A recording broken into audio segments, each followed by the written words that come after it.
만화 애니 감상과 위장센 분석 온라인 첫 수업 진행하도록 하겠습니다.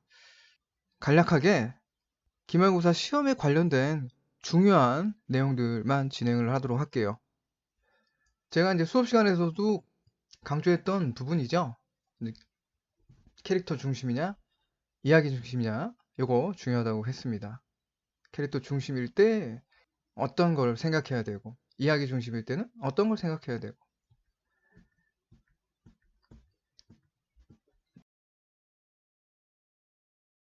캐릭터 중심일 때는 이제 매력적인 캐릭터를 만들어야겠죠. 장점과 단점이 있어야 된다 그랬어요. 그리고 공통적으로 목표를 향한 열정이 있어야 우리가 그 캐릭터를 응원할 수 있겠죠. 장점과 단점하고 연결되는 내용이죠. 갈등, 눈에 보이는 갈등과 눈에 보이지 않는 갈등. 이게 외적 갈등과 내적 갈등이죠.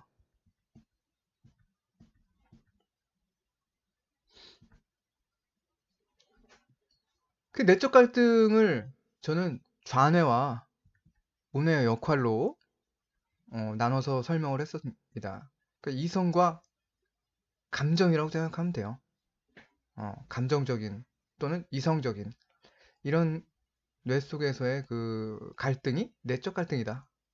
그 예를 들어서 긍정과 부정, 이성과 감정, 욕망과 죄의식, 사랑과 우정 이런 테마들로 이제 갈등을 하는 거죠. 그 다음에 전형성을 극복하는 방법은 두 가지가 있다고 그랬어요. 기존의 것을 활용하고 직간접 경험을 활용하고. 이게 무슨 소리냐?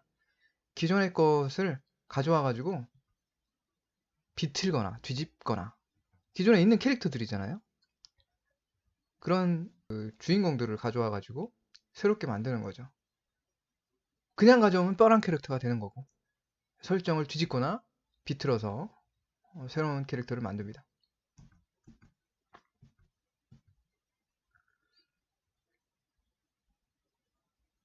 두 번째, 직간접 경험을 활용. 자신의 경험과 뭐 가족, 친구, 주변 사람들의 그런 경험들을 가져와 가지고 새로운 캐릭터를 만드는 거죠.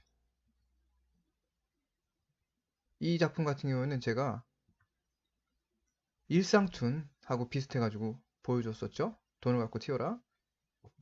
자, 일상툰 같은 경우에는 작가 자신이 주인공이기 때문에 전형적인 캐릭터가 아닐 확률이 크죠. 자기 자신이 뻔한 사람은 없잖아요. 여러분들은 각자마다 갖고 있는 생각, 가치관, 경험 이런 것들이 다 다르기 때문에 뻔한 캐릭터를 극복하기 위해서 가장 쉬운 방법은 자기 자신을 투영시키는 거예요. 마이너 캐릭터 조연 해가지고 이제 제가 3M 얘기했어요. 전달자, 메신저, 중재자, 메디에이터, 방해자, 머들러스 이런 캐릭터들이 어떤 역할을 하는지, 그리고 이제 이런 캐릭터들을 어떻게 활용하는가에 따라서 그게 완성도가 결정될 수도 있어요. 주인공뿐만 아니라 조연들을 어떻게 활용하냐에 따라서 중요하다고 했습니다. 제가 타인의 지옥이다는 거의 뭐 머들러스죠. 방해자 투성이죠. 제가 이 얘기를 한 거는 이야기는 논리적인 인간관계 결과물이에요. 그런 의미에서 콩 심은 데 콩나고 팥 심은 데 팥났다. 이제 씨 뿌리기와 거두기에 대한 예를 들었어요. 씨 뿌리는 과정이 복선이고 예시적인 주변 사건이나 상황을 주로 활용하여 서사의 윤곽과 방향을 제시한다. 독자들은 복선을 통해 다가올 사건이 우연적이거나 우발적인 것이 아니라고 생각하게 된다. 복선이 없으면 우연에 기댄 스토리텔링이 되겠죠. 그러면 독자나 관객들은 그 이야기에 온전히 몰입할 수가 없어요. 그 세계관을 의심하게 되는 거죠. 결말. 결말에 가서는 이제 복선들이 모두 결실을 맺게 되는 거죠. 거꾸로 결말의 정당성을 확보하기 위해 미리 복선을 깔아 놓았다고도 할 수가 있죠. 복선이 얼마나 설득력 있고 짜임새 있는지에 따라서 결말의 완성도가 결정된다. 그 다음에 맥거핀. 맥거핀은 복선하고 헷갈리는데 복선하고 반대되는 의미예요. 맥거핀은 관객을 속이기 위해서, 혼란을 가중시키기 위해서 만듭니다. 그러니까 맥거핀은 나중에 결말과 연결이 안 돼요. 의미가 없었던 거죠. 그러니까 중간에 사라져 버립니다. 맥거핀이라는 장치는 복선과 다른 차이죠. 자, 반전이란 무엇인가? 스토리의 반전이란 진행되는 이야기가 예상과는 전혀 다른 결과를 나타나는 것을 말한다. 추리소설에서 많이 사용하고요. 근데 추리소설뿐만 아니라 일반적인 장르 영화, 장르 뭐 웹툰, 애니메이션에서도 반전이 항상 등장하죠. 이제 반전하고 이제 간극 얘기를 하겠지만 이런 것들이 있어야 관객들은 극에서 재미를 느낍니다. 자, 간극이란 무엇인가? 제가 이제 수업 시간에 반전하고 간극이 거의 같은 개념으로 현장에서 쓰인다고 얘기를 했어요. 그러나 정확한 용어는 좀 다릅니다. 간극은 차이라고 했어요. 차이. 예상한 것보다 더 나아가거나 더 넓어지거나 더 조그매지거나 축소되거나 관객이 예상하는 이야기와 실제 이야기의 차이, 극중 인물이 원하는 기대치와 현실의 차이, 극중 인물이 생각하는 갈등의 크기와 실제 문제의 차이예요, 차이. 간극. 예상한 것과 실제 결과물의 차이는 간극이라고 하고요. 실제 결과물은 반전이죠. 이렇게 생각하면 돼요. 그래서 어떻게 이제 반전을 만들 것인가? 이거 내가 중요하다고 생각합니다. 수업 시간에도 두 개나 예를 들어가지고 설명을 했었죠. 예상한 것과 정반대의 상황을 만든다.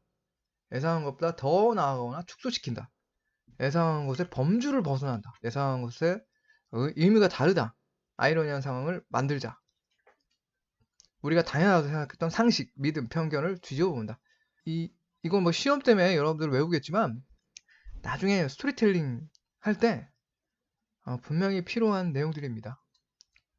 이 코믹 만화 예를 많이 들었는데 코믹 만화뿐만 아니라 일반적인 장르 뭐 로맨틱 코미디든 뭐 스릴러든 공포든 학원물이든 반전과 간극은 있어야 돼요. 근데 그런 그 사례들을 이거 제가 정리한 거예요. 어디 뭐 책에 나온 게 아니고 꼭 기억을 해줬으면 좋겠어요. 도움이 많이 될 겁니다. 수업 시간에 장학금에 대해서 얘기를 했었고, 그래서 어떻게 반전을 만들 것인가? 어, 결말을 미리 정해놓고 처음부터 복선을 배치해야 한다. 캐릭터를 이용하거나 사건을 이용해 반전을 만든다. 이야기 구조를 이용해 반전을 만든다. 주제와 배치되는 반전은 피해야 한다. 이 네 가지는 알고 있어야겠죠. 반전을 만들려면 일단 결말을 먼저 머릿속에 그려놔야겠죠. 어느 정도까지는. 그래야만 스토리텔링 중간중간 복선을 깔지 결말이 없는데, 아직 없는데 복선을 깔 수는 없잖아요. 내가 무슨 과일을 재배를 할지 정하지도 않았는데 씨를 뿌릴 수 없잖아요. 결말을 어떻게 낼 건지. 또 캐릭터를 이용한 등장인물을 이용해서 또는 사건, 공간과 시간을 이용해서 반전을 만듭니다. 이야기 구조를 이용해 반전을 만듭니다. 그리고 결과적으로 주제와 메시지와 배치되는 반전은 피해야 한다. 이거 당연한 거죠. 반전에서의 복선. 여기서 이 네 가지들은 앞에 나왔던 그냥 스토리텔링에서 심기와 거두기, 씨 뿌리기와 거두기에 관련된 그 복선과 거의 비슷합니다. 대동소이해요. 다를 게 없어요. 그러나 반전에서의 복선은 힌트이면서 속임수이다. 힌트이면서도 속임수라는 게 반전에서의 복선입니다. 그게 달라요. 마지막. 이게 중요합니다. 그래서 식센스 제가 예를 들면서 이 복선들이 아주 절묘하게 어, 이루어져 있죠. 아내하고 사이가 안 좋았던 걸로 우리는 착각을 하고 주인공도 착각을 하죠. 오해를 하죠. 그게 이제 복선인 거야. 근데 그건 오해였죠. 귀신이었기 때문에 아내가 자신을 못 보고 무시했던 거죠. 그게 그런 반전 이야기의 복선의 특징입니다. 힌트이자 속임수이다. 캐릭터를 이용한 반전들. 선인인 줄 알았는데 악인이었다. 또는 그 반대. 죽었는 줄 알았는데 살아있었다. 또는 그 반대. 주인공의 이중인격자였다. 주인공이 알고 보니까 범인이야. 근데 주인공의 다른 인격은 자기가 범인인지 몰라. 뭐 그런 반전들. 주연인 줄 알았는데 조연이었다. 그런 거 있죠. 처음에 아주 유명한 배우가 등장을 해요. 그래서 얘가 이제 쭉 주인공 역할을 할 줄 알았는데 나온 지 한 10분 만에 사라져 버려요. 뭐 이것도 반전이 될 수 있어요. 10분 만에 이제 사고로 죽거나. 사이코도 마찬가지죠. 사이코에 그 나왔던 여주인공 되게 유명한 배우예요. 초반에 아주 허무하게 연쇄 살인마한테 살해당해서 사라지고요. 스크림도 마찬가지죠. 드루 베르모어라는 유명한 배우가 나와가지고 초반에 그냥 사라져요. 딥블루시도 사무엘 L 잭슨 아주 유명한 배우죠. 처음에 나와가지고 상어한테 잡아먹힙니다. 그 다음에 엑스트라인 줄 알았는데 아주 중요한 역할을 수행한다. 이것도 마찬가지죠. 실미도의 조중사 예를 들었었죠. 방해자인 줄 알았는데 중재자였어요.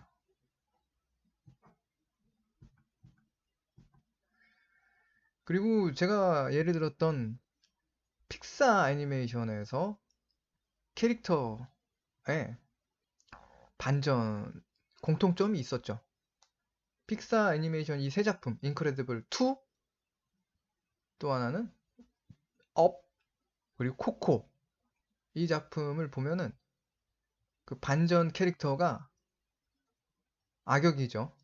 초반에는 좋은 사람, 또 주인공의 롤 모델, 우상 뭐 이런 존재로 다가옵니다. 근데 알고 보니까 나쁜 사람이었어요.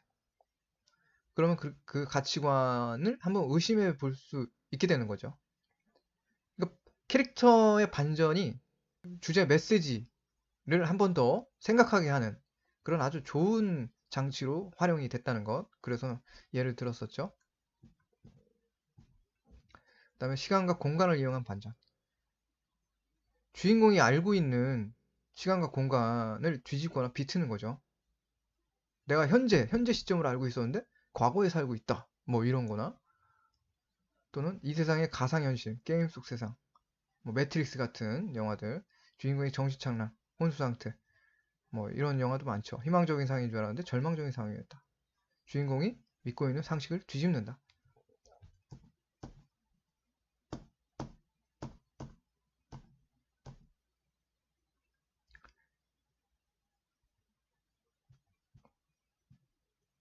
이야기 구조를 이용한 반전. 이제 장르 자체로 반전을 하는 거예요. 예를 들어서 외국 같은 경우에는 장르가 바뀌는 경우가 거의 없어요. 영화들이. 뭐 그리고 예술 영화하고 상업 영화고 딱 구분이 돼 있고. 근데 우리나라 같은 경우에는 그렇지가 않죠. 장르가 중간에 바뀌어도 다 받아들입니다. 비빔밥의 나라이기 때문에. 그리고 뭐 예술 영화와 상업 영화가 혼재하기도 하고요. 화자를 통해 거짓 정보를 믿게 한다. 그러니까 우리는 당연히 화자가 진실을 얘기할 거라고 생각을 하죠. 그리고 그 내레이션을 받아들이는 건데 그 사람이 거짓말을 하고 있다면 그게 이제 이야기 구조를 통한 반전이 되겠죠. 화자가 바뀌면서 진실이 드러난다. 이건 무슨 소리냐? 중간까지는 A라는 인물의 입장에서 쭉 서술이 돼요. 그래서 이런 이야기구나. 이렇게 받아들이다가 B라는 인물의 또 다른 시각으로 이야기가 전개가 됩니다.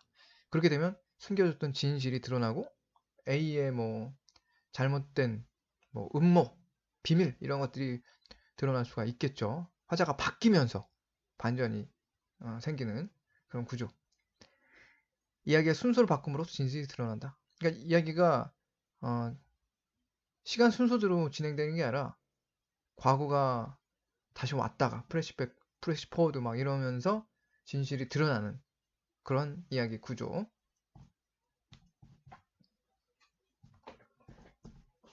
정리를 하자면 독서는 거두기, 반전을 위한 논리적인 근거입니다.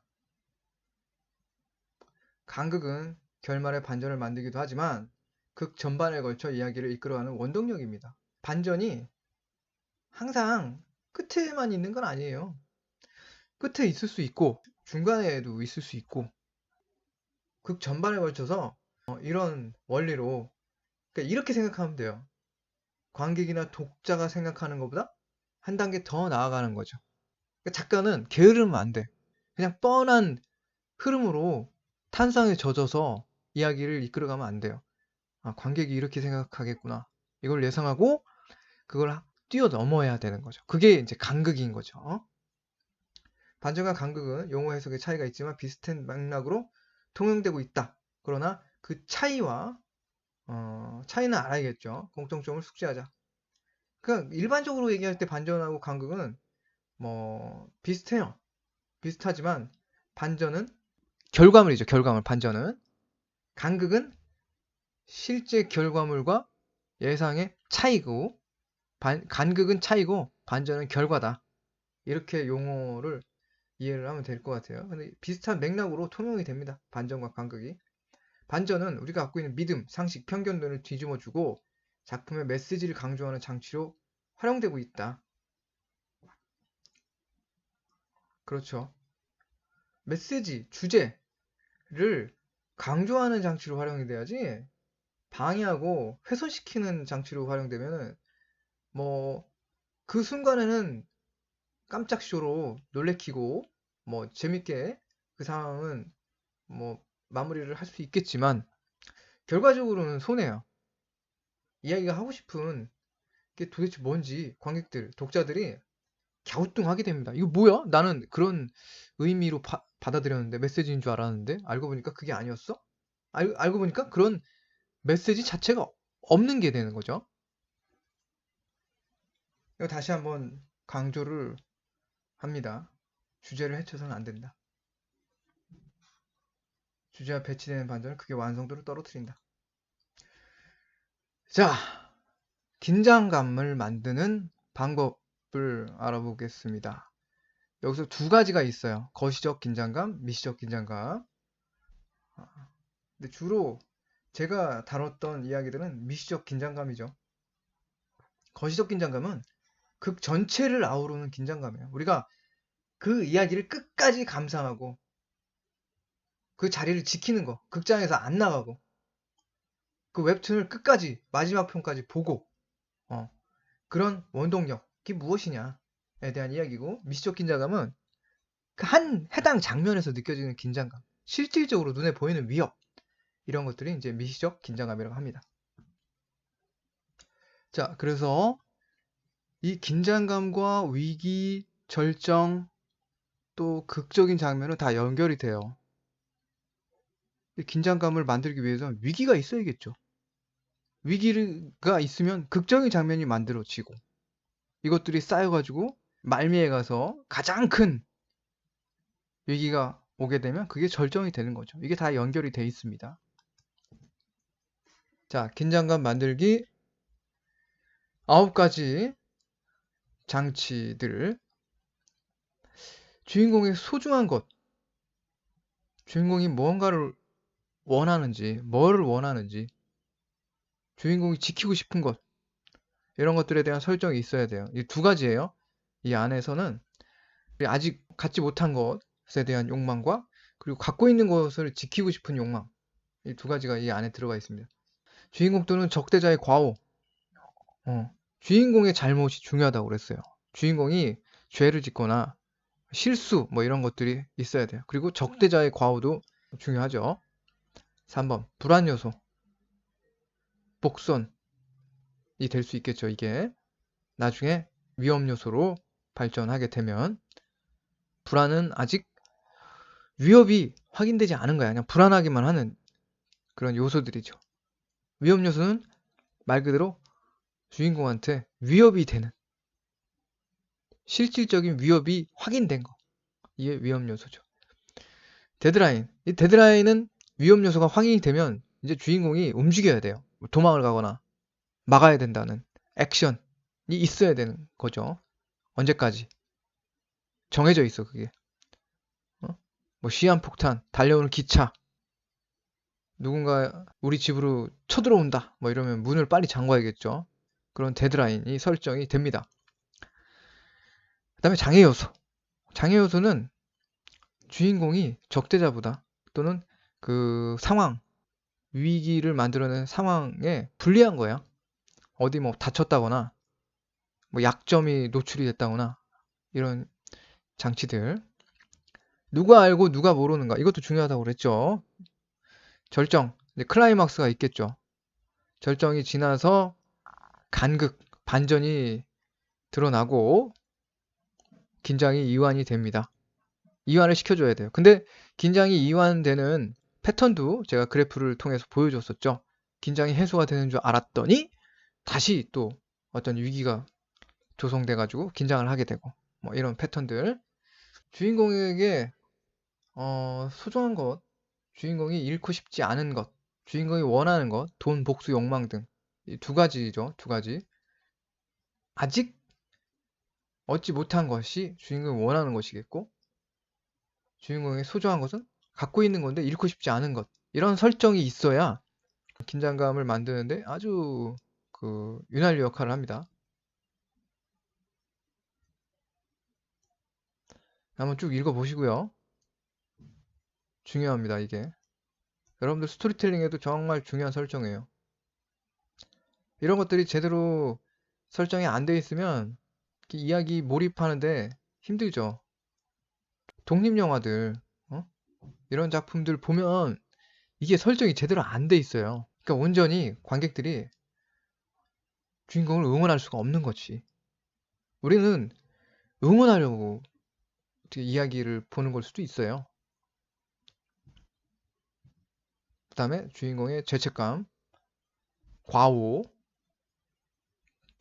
주인공의 어떤 잘못, 실수, 이런 것들, 죄책감, 책임감, 이런 감정들이 만들어지겠죠. 적대자의 과오, 복수심, 인과응보라는 감정을 만들어내겠죠.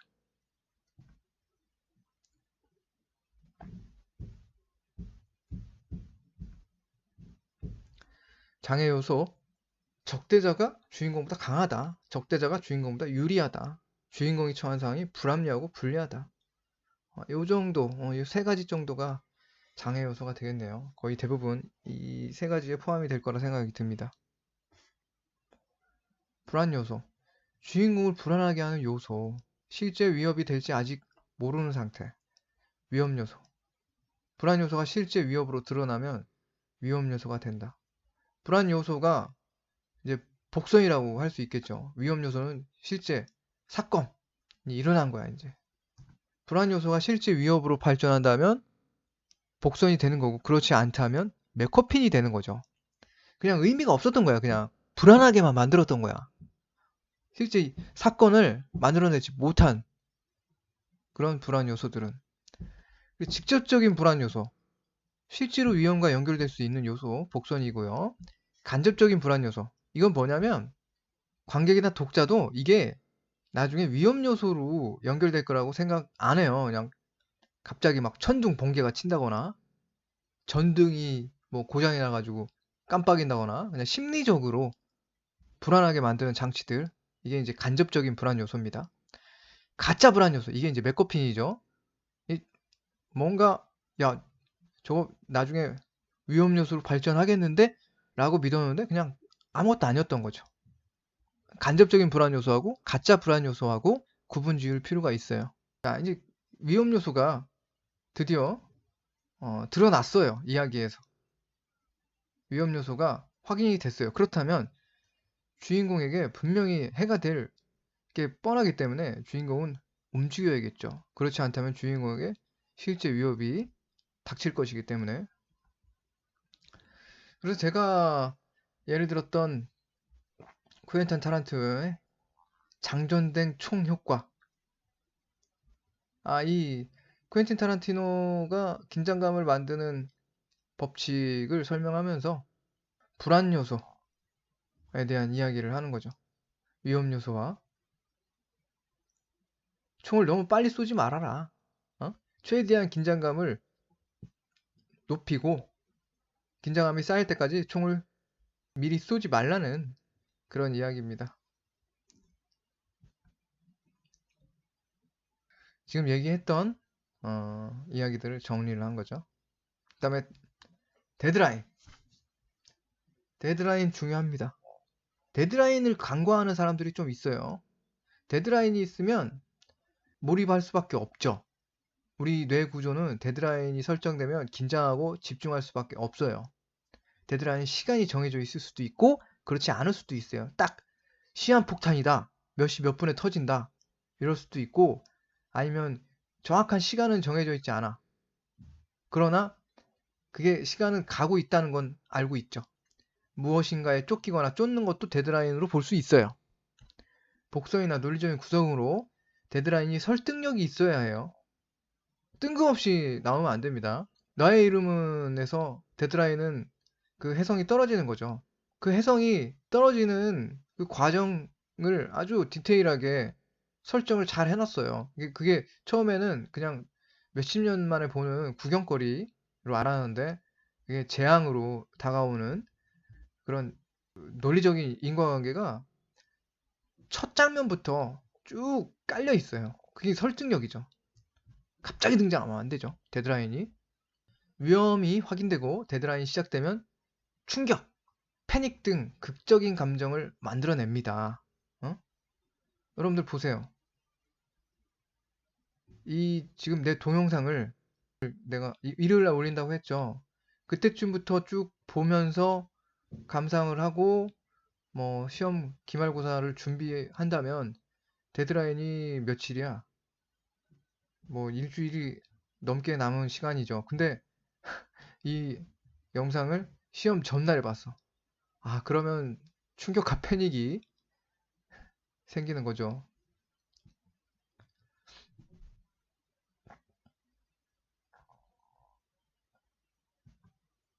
자, 이 그래프 중요합니다. 불안 요소가 있고요. 여기 빨간색 라인은 데인저 라인. 아직 몰라. 그 불안한 요소들이 있긴 한데 진짜 저게 위험한 건지 아직 모르는 거예요. 그럼 확인이 됐어. 야, 이거 큰일 났다. 해가 되겠다. 그러면 이 데인저 라인, 이 라인을 넘어선 거죠. 그러면 호흡이 빨라지지. 여기서부터는 데드라인이야. 여기서부터 여기까지 뭐 시한폭탄이 터진다. 그럼 여기에서 터지는 거죠. 그럼 어떻게 해야 돼? 움직여야겠지. 위험 요소가 확인됐기 때문에 움직여야겠죠. 패닉 상태가 되고. 그래서 이야기가 데드라인에서 갈등이 봉합이 될 수도 있고 주인공이 해결할 수도 있고요. 긴장이 이완이 되겠죠. 긴장감이. 그 다음에 누가 알고 누가 모르는가. 제가 이제 X 완전히 모르는 상태, 세모 애매한 거야. 아는 것도 아니고 모르는 것도 아니고 동그라미 확실히 알고 있는 상황. 이렇게 세 가지로 구분을 했습니다.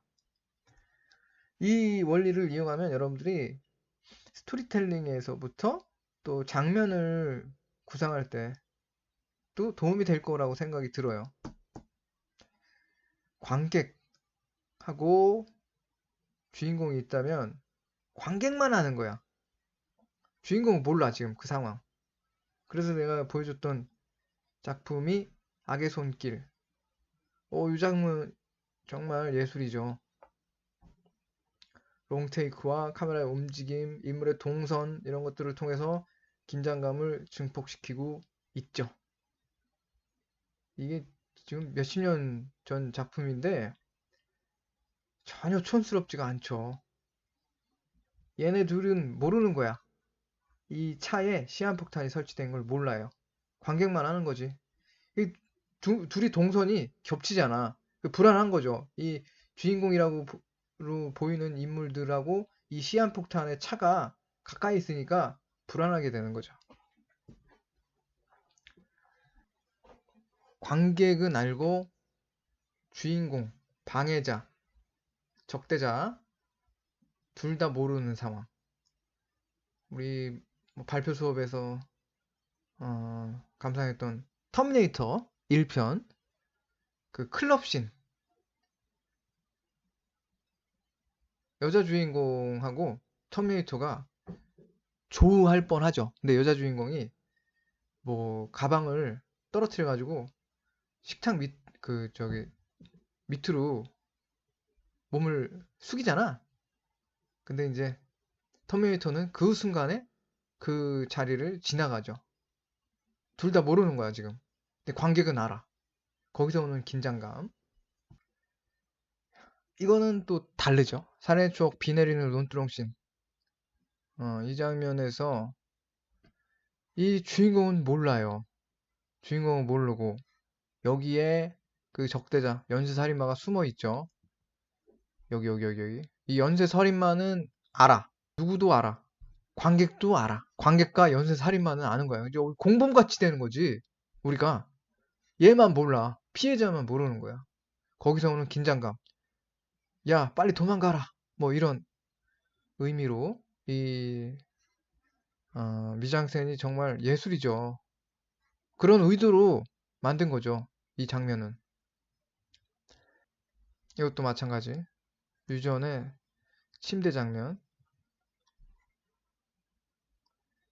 거의 뭐 그 귀신이 돼버린 엄마. 영적인 존재가 돼버렸어요. 얘는 몰라. 얘는 몰라. 지금 상황을. 얘는 알아. 얘는 알고 누군 알아? 관객은 알아. 이게 뒤돌아봤더니 옆으로 또 막 삭삭삭 숨고 정말 소름 끼치는 장면이었어요. 이것도 마찬가지죠. 천장에 매달려 있어요. 공포영화 좋아하시는 학생들 한번 꼭 보세요. 재밌습니다. 한 프레임 안에 주인공과 적대자를 모두 담았죠. 유전도 마찬가지고 살인의 추억도 마찬가지였어요. 그 유전에서 시선의 이동은 이제 포커스 인과 포커스 아웃으로, 그리고 편집에서 포커스 인과 포커스 아웃 편집 그 전환 방법도 있었죠. 달라요. 촬영에서 포커스 인과 포커스 아웃. 제가 이제 그 영화 용어 정리집에 나온 포커스 인과 포커스 아웃은 트랜지션, 장면 전환 효과하고, 여기서 얘기하는 것은 촬영에서 촬영하는 당시에 이제 렌즈를 조절해 가지고 인물의 시선, 어디에 시선을 둬야 되냐, 관객들이 이런 이야기를 하고 있는 거죠. 이번에는 관객, 독자, 주인공 둘은 알아요. 지금 상황을. 방해자가 모르는 거예요. 제가 예를 들었던 마더의 생수 장면 영상으로 보여줬었죠. 관객이 몰라. 관객이 상황을 잘 몰라. 이 상황을. 주인공은 알아. 방해자는 확신이 서지 않았어. 제가 예시 들었던 작품은 바스터즈, 거친 녀석들에서 이제 나치가 유태인들을 찾는 장면. 그 다음에 세모는 아직 완전히 모르는 건 아니에요. 알긴 아는데 뭔지 확신이 서지 않는 거예요. 그러니까 예를 들어서 이 교실 안에 범인이 있어. 학생 수가 30명인데 그 안에 범인이 있는 거야. 아는 것도 아니고 모르는 것도 아니죠. 근데 긴장감은 생기겠죠. 이 안에 있으니까. 근데 정확히 몰라. 또는 그 사람이 한 사람이야. 이번엔 한 사람이 범인일 수도 있는 거야. 이 사람이. 아닐 수도 있고. 둘 중에 하나야. 분명히. 이런 경우에 저는 이제 세모라는 모양으로 의문점, 아는 것도 아니고 모르는 것도 아닌 상황들. 제가 이제 수업 시간에 보여줬던 더 Thing, 괴물, 아주 고전 영화죠. 혈액 테스트 씬이죠. 그러니까 주인공이 거기 남극 기지에 있는 사람들을 다 묶어놓고 그 사람들의 피를 뽑아가지고 그 중에 외계인이 있는지 테스트하는 거죠. 그 중에 외계인은 분명히 하나 있다. 누군지는 모른다. 그런 상황들. 관객도 지금 의심만 할 뿐이지 몰라. 주인공도 지금 정확히 몰라. 이런 상황들. 확신이 서지 않는 상황들. 그 다음에 주인공이 예상치 못한 돌발 상황. 주인공이 기대했던 것과 전혀 다른 결과. 이 두 번째는 그냥 우리 일반적인 반전에 대한 이야기죠. 근데 돌발 상황은 제가 그 전에 이야기에서는 없었던 내용이죠. 그러니까 막 어떤 위기를 모면하려고 움직이는데 갑자기 돌발 상황이 생겼어. 그래가지고 더 악화될 수가 있는 거고. 아니면 그 돌발 상황 때문에 생각지도 못하게 갈등이 해소될 수도 있는 거고. 이게 추가되었습니다. 돌발 상황입니다. 돌발 상황. 시간은 달리는 소녀 이걸 꼭 보여주고 싶었는데 시간이 부족해가지고 못 보여줬네요. 자, 긴장감 연출. 제가 그 데드라인과 데인저 라인 이 라인이 어떤 식으로 어, 진행되는지에 대한 이미지를 제 그래프로 한번 묘사를 해봤어요. 돌발 상황. 돌발 상황 같은 경우에는 이제 불안 요소가 위험 요소로 확인이 되고 데드라인이 시작되죠. 그래서 이제 긴장감이 이렇게 상승을 합니다. 상승을 하다가 이 중간에 돌발 상황이 생기면서 더 상황이 심각해지는 거예요. 그러면 이 상승하는 경사면이 더 가파라지겠죠. 더 데드라인이 빨라지겠죠. 더 상황이 심각해지고 주인공은 더 빨리 움직여야 되는 거죠. 돌발 상황에 대한 그래프입니다. 그 다음에 이제 변곡점, 모멘텀. 끝난 줄 알고 긴장이 풀리는 순간 위기가 다시 시작되는 그런 그 그래프도 있죠. 이게 이제 가짜 이완. 끝났구나. 터미네이터가 완전히 불타가지고 얘가 이제 죽었구나. 라고 생각했을 때 그 불구덩이에서 터미네이터가 나타나죠. 다시 한번 모멘텀을 맞이하면서 다시 긴장이 시작되는 그래프입니다. 변곡점, 모멘텀, 브레이크 타임. 쉬는 시간인 거죠. 갈등 상황이 잠깐 멈춘 상태야. 대치 상황인 거야. 적대자하고. 자연재해가 멈췄다거나. 근데 완전히 끝난 게 아니에요. 관객과 주인공이 긴장의 끈을 놓지 않고 있어요. 끝나지 않았다는 거를 알고 있어요. 이거는. 브레이크 타임, 대치 상황. 그렇기 때문에 긴장감이 그대로 유지가 되고 있는 거죠. 근데 이게 막 가파르게 올라가고 있진 않죠.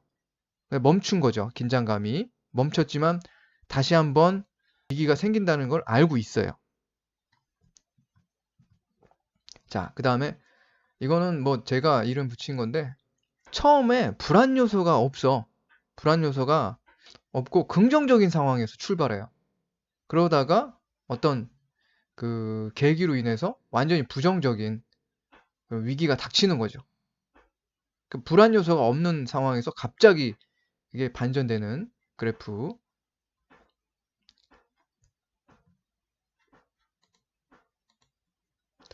자, 그 다음에 긴장감 연출에서 제가 이끼 원작 만화 웹툰하고 영화화된 거를 이제 비교를 했었어요. 그래서 제가 여기서 중요하다고 생각한 요지는 프레임과 프레임 사이에 여백을 통해 가지고 연출을 아주 잘했죠. 이 장면이 백미죠. 여기서 호흡이 멈추는 듯한 여백을 가장 많이 길게 잡았어요. 그래서 프레임과 프레임 사이의 여백도 칸과 칸 사이즈, 칸의 사이즈뿐만 아니라 여백의 사이즈 또한 연출에서 아주 중요한 역할을 한다. 라는 거 기억을 꼭 해두세요.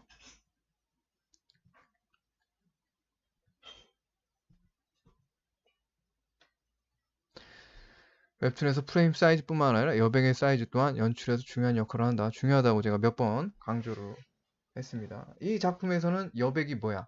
다음 장면에 호흡을 좀 길게 가져감으로써 궁금증을 유발하는 거죠. 왜 불이 켜졌지? 밖에 누가 왔나? 밖에 뭔 일이 일어나는 거지? 라고 여백을 길게 가져가면 독자는 그 순간에 이제 생각을 하게 되는 거죠. 여백이 짧으면 생각할 시간을 안 주는 거야. 여백이 길면 그만큼 야, 너 생각 많이 해봐라. 뭔가 불안한, 불길한 일이 생기고 있다. 그런 의미인 거죠. 근데 영화 같은 경우에는 제가 별로 안 좋아합니다. 이 작품은.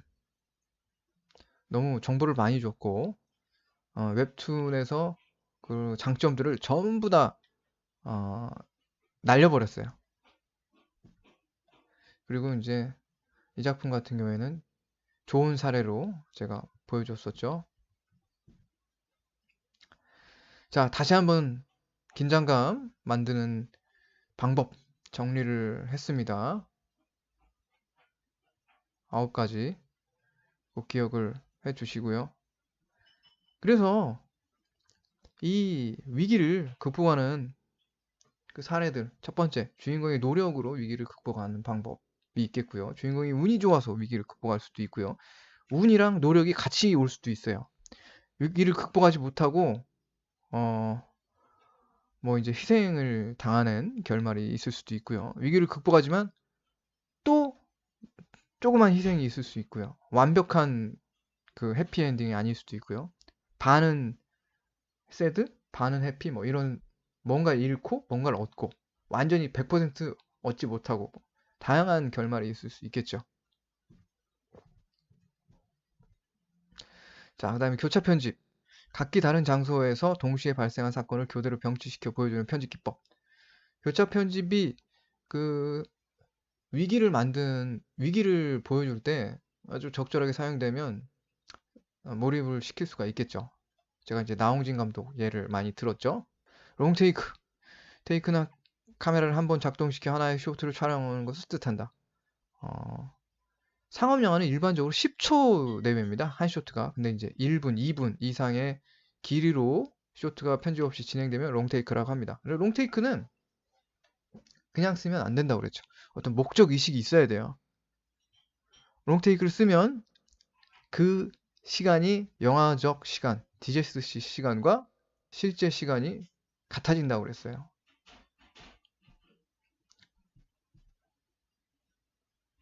디제시스적 시간과 비디제시스의 시간이 동일해지는 순간이 롱테이크입니다.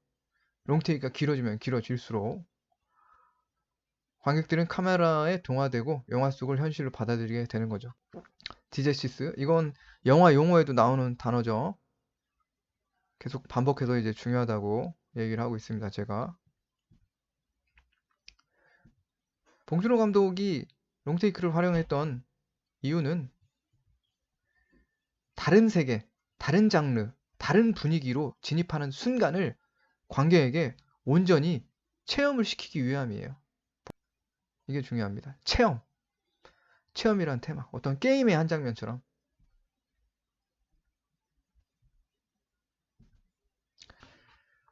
자, 기생충에서 익스트림 롱쇼트는 계층 간의 간극을 극명하게 보여주기 위해서 사용됐죠. 이 장면이 기생충을 통틀어서 가장 인물을 피사체를 멀게 잡은 쇼트입니다. 익스트림 롱 쇼트죠. 여기 가운데 보면 주인공하고 주인공 가족들이 거의 개미처럼 보이죠. 여기서 롱 쇼트는 뭐 어떤 여운이나 아련한 느낌 이런 것들을 만들기 위한 게 아니고 지금 거리, 부잣집과 주인공네 가족의 공간, 네, 차이 이런 것들을 더 확장시켜서 보여주기 위해서 일부러 이렇게 익스트림 롱숏으로 만든 거죠. 계단이라든가 밑으로 하강하는 그런 이미지들 이런 것들을 더 넓게 보여주는 이유는 그거죠. 계급의 차이, 계층 간의 간극 이런 것들을 더 극명하게 보여주기 위해서 롱쇼트가 활용됐습니다. 하이앵글을 정말 잘 사용했죠. 절망적인 상황들을 보여주기 위해서 하이앵글을 봉준호 감독이 아주 세련되게 사용하고 있습니다. 이런 장면들도 하이앵글의 목적에 맞게 사용되어야 돼요. 그냥 사용되면 안 되죠. 도관에 든 쥐같이 표현하기 위해서 하이앵글을 사용했습니다.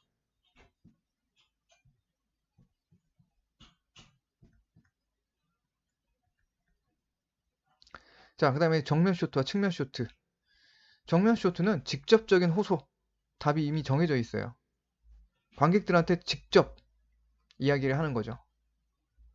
독자들한테. 측면 쇼트는 이제 간접적이죠. 아직 정해져 있지 않아요. 주인공이 어떻게 할지 안 정했어. 내적 갈등을 표현할 때 많이 사용합니다.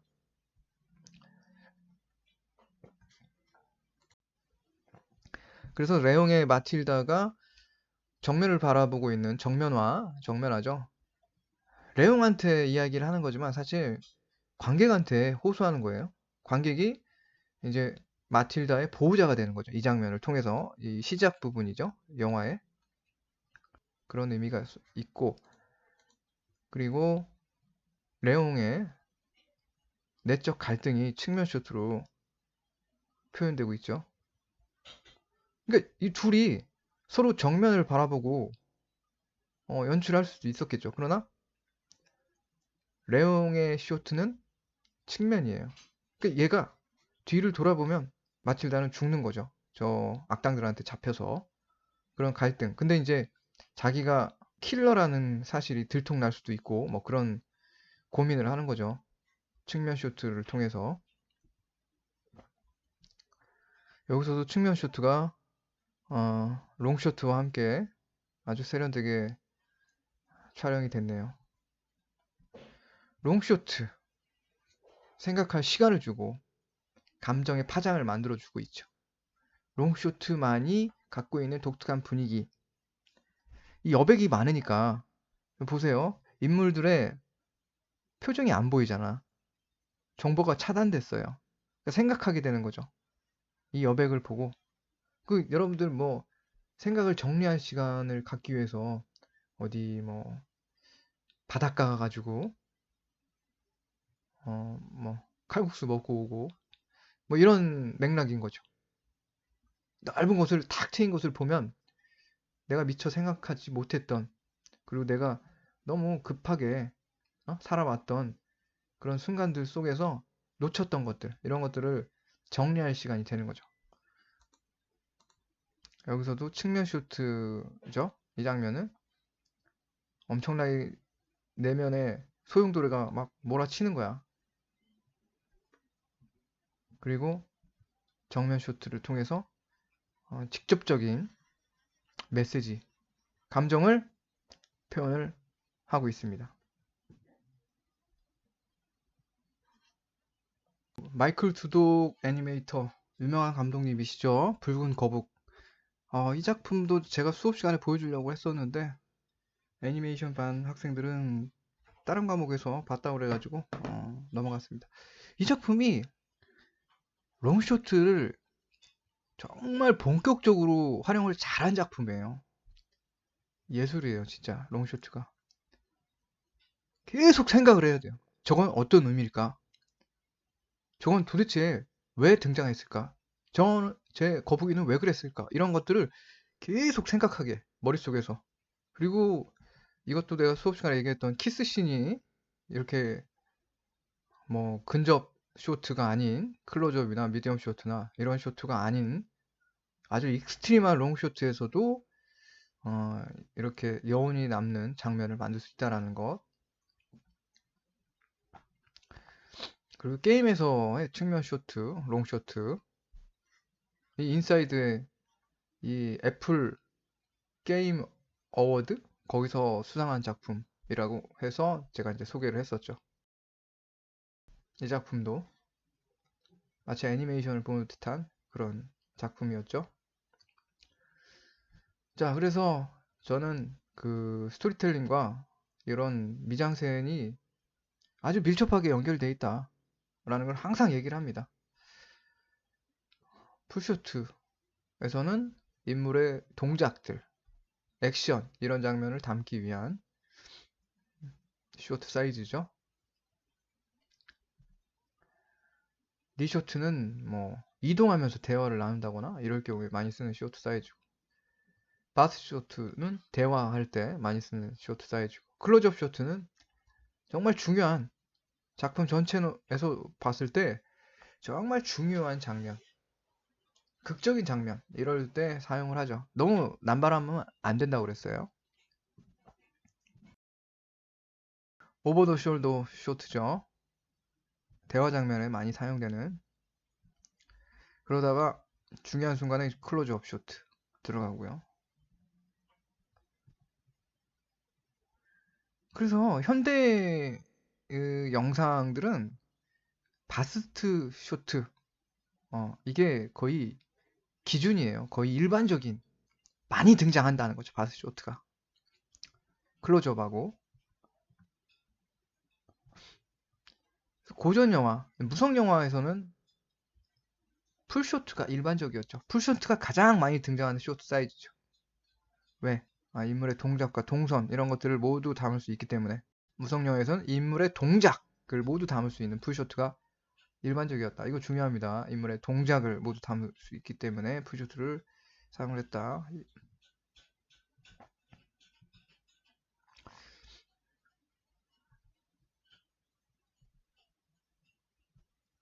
미야자키 하야오에서 쇼트 사이즈와 카메라 움직임 뭐 이런 것들을 통해서 리듬감을 만들어내고 있는데요. 제가 예를 들었던 배경이 고정되어 있고 인물만 움직일 때, 그리고 인물 배경 모두 이동할 때, 또 주인공 시점, POV 시점일 때 속도감이 이제 다르다고 했어요.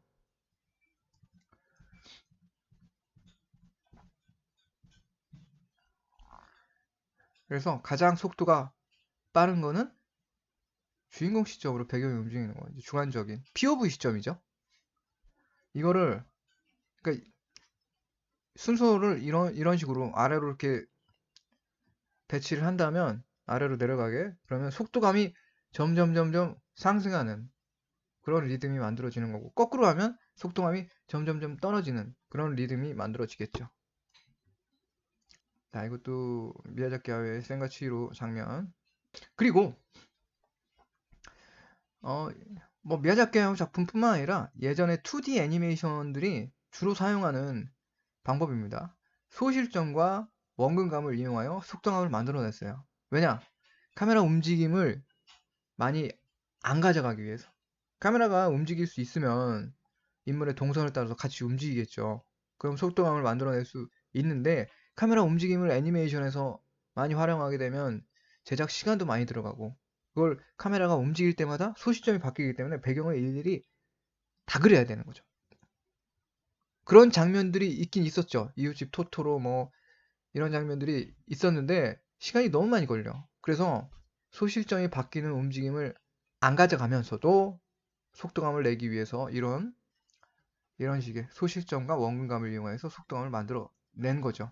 지금 뒷모습이 보였고 여기서는 정면이 보였죠. 리버스, 반대가 되는 거죠. 대화하는 장면에서 리버스 쇼트 많이 등장하지만 이런 액션 장면에서도 리버스 쇼트가 쓰인다는 거예요. 여기 보면 소실점이 여기 있잖아. 소실점이 한 이 정도 있겠네. 이 소실점에 맞춰서 이동을 하고 있고, 이것도 마찬가지죠.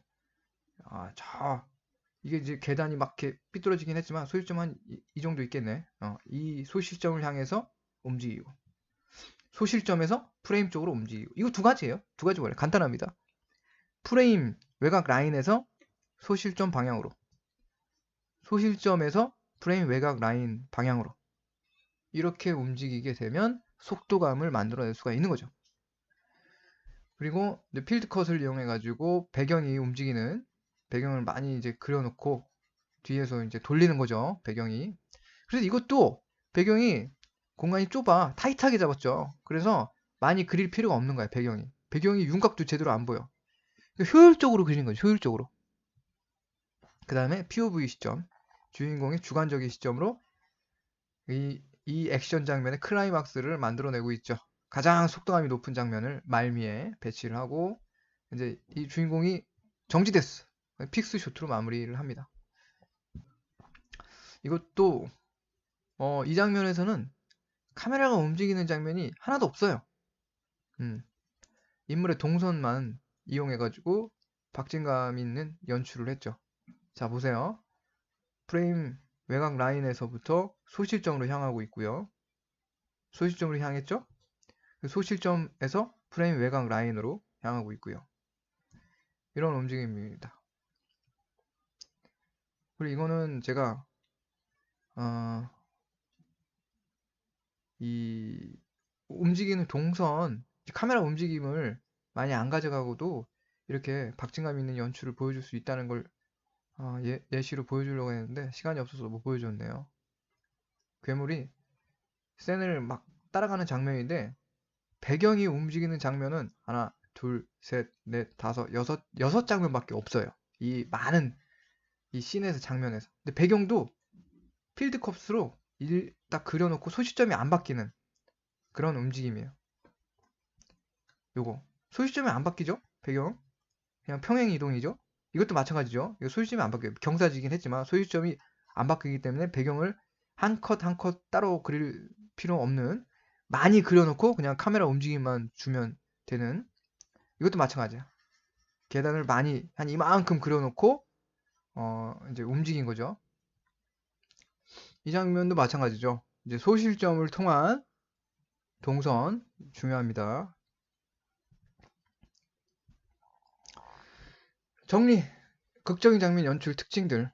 인물의 동선, 카메라 움직임, 편집을 통해서 속동감을 만들어내고요. 반대로 슬로우 모션을 활용해서 그 일반적이지 않은 그런 리듬을 만들어내기도 합니다. 또 클로즈업 쇼트 사이즈 또는 앵글은 여기서 예를 안 들었지만 하이앵글이나 로우 앵글 같은 그런 일반적이지 않은 앵글을 사용하고요. 그리고 교차 편집을 통해서 극적 긴장감을 만들어내고요. 한 쇼트 안에 주인공과 적대자를 모두 담아서 긴장감을 만들어내고요. 사운드를 적극적으로 활용해야겠죠. 극적인 긴장감이 넘치는 그런 음악들. 편집에 대해서 또 간단하게 설명을 했었죠. 하나의 쇼트가 다음 쇼트와 조화를 이루어내는 것이다. 관객에게 연속성이라는 자연스러운 흐름을 제공한다. 우리가 편집이 없으면 영상물에서 이야기를 온전히 받아들일 수가 없죠. 뭐 롱테이크로 처음부터 끝까지 다 찍을 수는 없는 거잖아. 근데 이제 편집을 절묘하게 잘하면 우리 편집이 안 보이죠. 안 보이는 편집. 프레임 인, 프레임 아웃. 이거 되게 중요하다고 했어요. 극중 인물이 프레임 안에서 인으로 하면 다음 장면 아웃하고 아웃했으면 인을 하고 뭐 이런 식의 과정들 프레임 인과 프레임 아웃점을 이용해가지고 편집을 하는 거죠. 컷과 컷의 연결 방법. 고전적인 편집은 행동의 일치, 시선의 일치, 시선과 바라보는 대상의 이제 방향이 같아야 된다는 거고, 동선의 일치, 프레임 인 했으면 프레임 인 한쪽으로 프레임 아웃하고, 아웃 했으면 그쪽 방향에서 인하고, 이거를 일반적으로 연속 편집이라고 말합니다.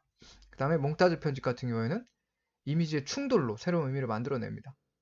시공간을 초월하는 편집 방법. 그 공간이 아닌 다른 공간에 있는 걸 이어 붙일 수도 있다고 그랬어요. 개념 몽타주라고 불리우기도 합니다. 헐리우드식 몽타주는 몽타주 시퀀스라고도 하는데요. 비교적 짤막한 시간 내에 오랜 시간에 걸쳐서 일어난 사건들을 간추려서 제시하는 걸 헐리우드 몽타주라고 합니다. 로키의 트레이닝 씬, 로키가 조금씩 운동을 하면서 실력이 느는 걸 보여주는 거죠. 생략 편집. 이것도 내가 수업 시간에 보여줬었죠. 중요합니다. 편집에서.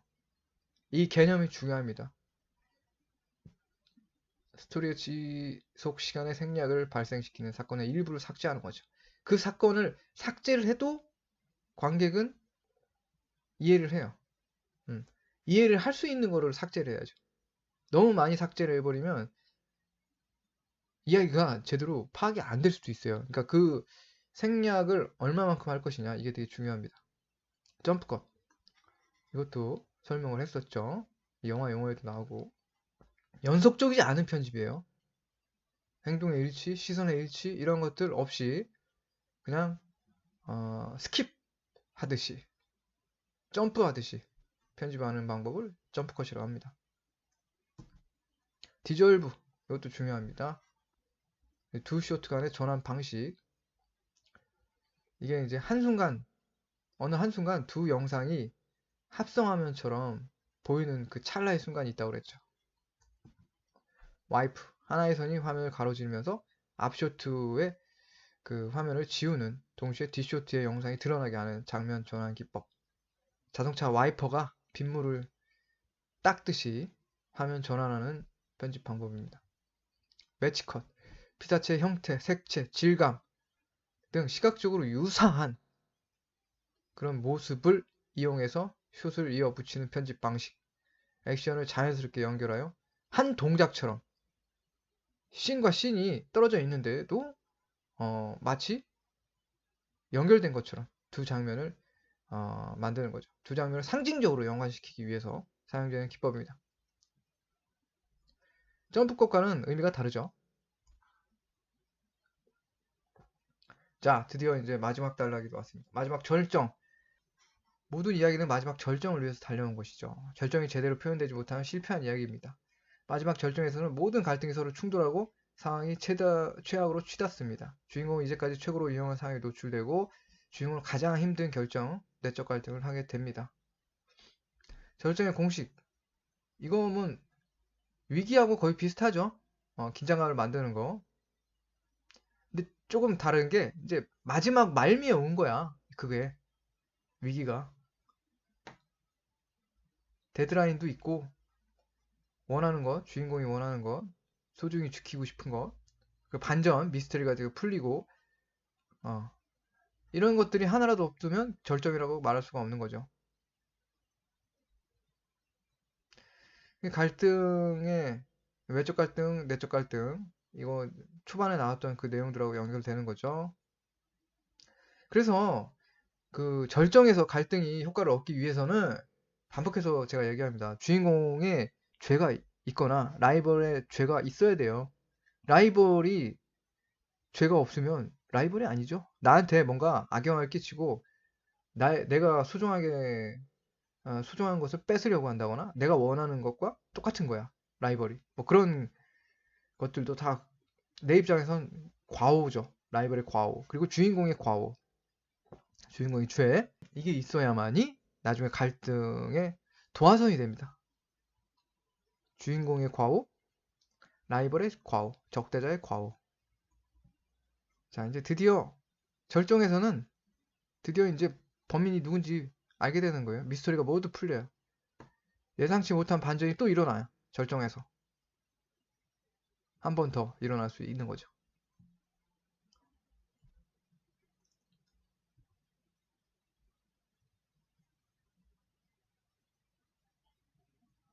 자, 절정 장면도 비슷합니다. 그 긴장감을 만드는 방법하고 비슷해요. 클로즈업 쇼트, 카메라 움직이나 인물의 동선을 통해. 근데 절정은 좀 움직임이 액션 장면이 많지. 화면이 정적인 경우에는 대사를 통해서 교차 편집을 적극적으로 활용하고요. 극적인 음악을 활용합니다. 긴장감이 느껴지는 사운드가 막 나오다가 갑자기 또 멈추는 경우가 있어요. 호흡이 막 멈추듯이. 막 긴장감 있는 음악이 막 나오다가 탁 멈추는. 그러면서 또 다른 그 이야기의 전환점이 시작되고, 종합해보면 극중 인물의 삶에서 가장 중요한 사건, 그 사람이 지금 인생에서 가장 중요한 거야, 이 상황이. 그런 정도로 절정의 설정을 잡아야 돼요. 절정은 결국엔 모든 게 이제 관객이나 독자에게 어떤 특정한 감정을 만들어내지 못하면 이야기는 실패하는 거예요. 이런 절정을 통해서 관객들한테 안타까움이나 긴장감이나 여운 이런 감정들을 만들어내는 게 목적인 거죠. 자, 사건의 갈등의 해결. 이건 지금 제가 마지막 수업 시간에 그 발표하는 학생들이 많아서 이런 내용들을 다시 얘기할 수 있을지 모르겠지만 미리 설명을 합니다. 결말에 가서 닫힌 구조하고 열린 구조가 있어요. 닫힌 구조는 결말에 확실히 모든 게 풀리는 거죠. 상황이 정리가 되는 거예요. 미스터리도 풀리고 갈등도 풀리고 모든 상황이 정리가 되는 거죠. 열린 구조는 미스터리가 안 풀려. 그리고 결말이 관객의 해석에 따라 이럴 수도 있고 저럴 수도 있고. 그리고 시리즈물 뭐 후속편에서 연결이 되는 중간 과정이야. 그럴 경우에는 열릴 수밖에 없죠. 완전히 마무리가 될 수가 없죠. 그러나 그런 건 있어요. 에피소드 2다, 2편이다. 그럴 경우에 그 안에서 작은 갈등이 해결이 돼야 돼. 뭔가 작은 에피소드가 해결이 일단 일단락 돼야 돼. 서브플롯이라든가 그런 것들이. 그리고 큰 이야기 구조는 이제 다음 후속편으로 넘기는 거죠. 자, 진짜 결말입니다. 제가 얘기하고 싶은 거는 이제 캐릭터의 변화예요. 여러분들이 감동적이고 여운이 남는 이야기를 한번 만들어 보자고요. 한번 생각해 보세요. 이제까지 여러분들이 감동적이고 여운이 남는 이야기 구조의 특징들을 한번 보세요. 어떻게 끝나냐면 주인공이 변해 있어요. 주인공이 외적으로나 내적으로 변화가 있어야 돼요. 결말에는 주인공이 성장하거나 또는 퇴행, 뭔가를 얻거나 또는 잃는 등 이런 과정이 반드시 필요합니다. 수미상관 구조. 이게 처음과 끝이 같다는 거예요.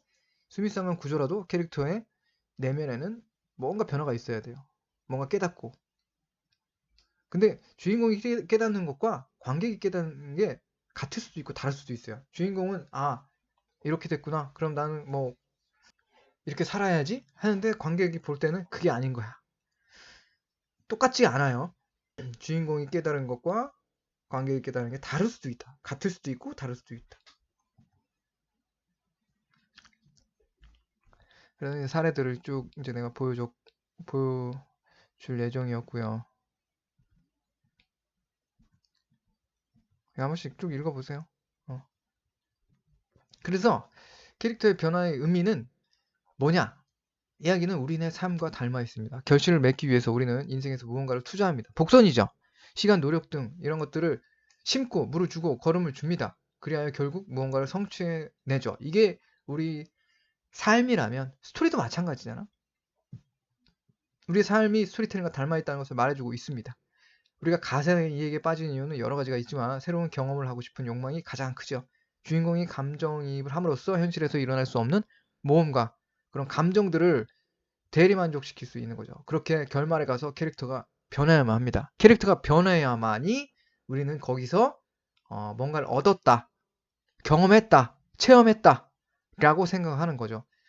캐릭터가 내적으로 외적으로 변하지 않았다면 우리는 거기서 아무것도 얻은 게 없다고 느낄 것입니다. 그렇기 때문에 우리는 주인공, 특히 주인공이죠. 주인공 캐릭터라고 얘기를 했지만 주인공이 뭔가를 깨닫고 뭔가를 얻고 뭔가 신분의 상승이 있다거나 예를 들어서 백설공주의 일곱 난장이에선 주인공이 어떻게 돼요? 미혼이었다가 결혼해가지고 이제 행복하게 살죠. 뭐 이것도 변화예요.